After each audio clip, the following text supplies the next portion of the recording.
Hey everyone, welcome back to another Tic Tac Taiko. You know what I haven't done in a while? It's a quick and dirty drill, so that's what we're going to do today. Now just yesterday I was in line for my first Pfizer shot, and while I was waiting in line I was holding paperwork and I was tapping lightly, letting my fingers do whatever they wanted to do, and that's where today's drill came from. So thank you, thank you. The drill is super easy to learn, I promise. The pattern goes like this. Dong, dong, dong, dong, dong, dong. That's it. 1, 2, 3, 1, 2, 3. The sticking is important. Right, right, left, left. And the sticking is where the difficulty comes in. So at first, play it slowly at that tempo, maybe a little faster, but not much faster. Just get used to what your hands are supposed to do. You have 2 notes on the right the first time, 1 note on the right the second time. Then add a little bit of speed. Get more comfortable with it. You don't need volume. You don't even have to worry about dynamics all that much. When you start to play it fast is where the fun kicks in. Now, if you're like me, what happens is my right hand wants to do doubles every time. Instead of doing 2, 1, it wants to go 2, 2. Nope, can't do that. Or sometimes my left hand just can't keep up with the diddles, so it'll sound like 1, 2, 1, 1, 2, 1, 2.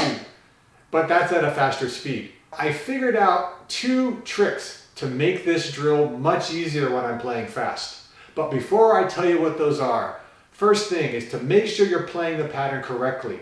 I found that when I wasn't paying attention, especially when I was just tapping with my fingers, the pattern often became this. It's a little groovier, but you're playing 1, 2, 3, 2, 3, 4, instead of playing the same pattern each time, which is 1, 2, 3, 1, 2, 3. Make sure the pattern is correct. Secondly, I actually don't want to tell you what I did before you have a chance to practice it for yourself.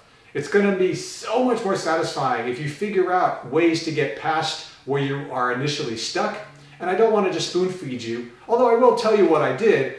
So pause the video if you're practicing along, or if you haven't had a chance to practice, stop watching here, but please come back. I'm going to put a picture up and pause, give you a chance to play around with it, and then when you're ready, continue the video and we'll talk about what I did. Hey, welcome back. How was that for you? Did you figure out what made it easier or what made it more difficult? The 2 things that I did. First, I tried to focus on my right hand. I thought, okay, right hand, you're going to play 1, 2, 1. 1, 2, 1. Because the pattern is just 1, 2, 3, 1, 2, 3. I can play that in my sleep. So if I focus on just one hand, the other hand should be fine. Kind of worked, kind of didn't. Because I was playing it so fast, I wasn't able to react to really perceive what I was doing quickly enough. So it still became 1, 2, 1, 2, 1, 2 instead of the 1 that I wanted. But what really helped, what made it get even easier, was to think of the pattern as 8 counts instead of 2 counts of 4. Think of it as one big pattern that started with a double and ended with a double.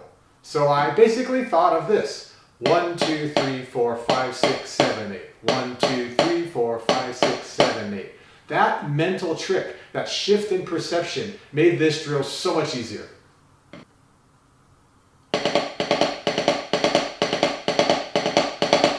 I could not do that until I figured out that little trick.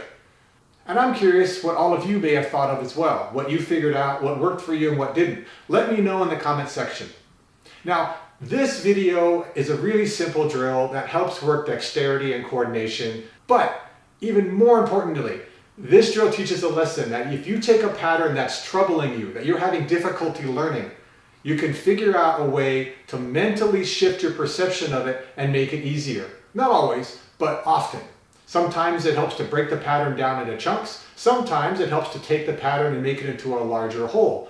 Or you can look at the density of notes, figure out where you need to focus your attention, break things down. How does it look looking back at it? How does it look getting close up? There's lots of different things you can do, and I can't go through the entire list. I can't tell you what's going to work for you. But if you keep it in mind that there's almost always a way to make it easier, then that's a tool you can use on any pattern, whether it's a simple drill or something much longer like a song.